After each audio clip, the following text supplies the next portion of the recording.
ya mwena wa Kajiado kuri ruhonge rurugamirire arimi gicigo-ini gia Kajiado ni rwanjiriirie kwandikithia arimi naje kana arimi na arithia mahiu niguo kwandika mubango wa guteithiriria na gucenjia mogaruruku ma arimi ikinya riri riumanite na kugereka kinene kana kugirika kinene kwa thogora wa wonjorithia na kuria mehokaga urithi kumana na moruru ma ng'aragu kuria ciongereire gukua kwa mahiu na njira nene. Milioni 3 kwa siku wanatumia 1 billion shillings kwa chakula. Hiyo chakula inatoka wapi? So sisi tukiwa Kajiado lazima tujipange, sisi tuko karibu.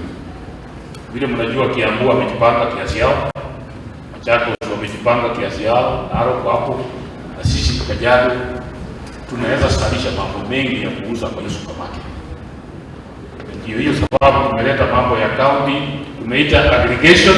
Ada mingi, kuna njia nyingi serikali inawapanga ili kusaidia katika kutoa katikati yetu middlemen ambayo wanazuia biashara zetu. Chukua kwa mfano mambo ya kilimo ya nyanya.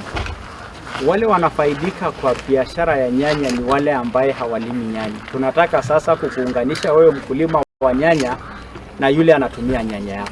Tunataka kuunganisha mfugaji wa ng'ombe na ule anayetumia nyama ama maziwa kutoka kwa ng'ombe yako.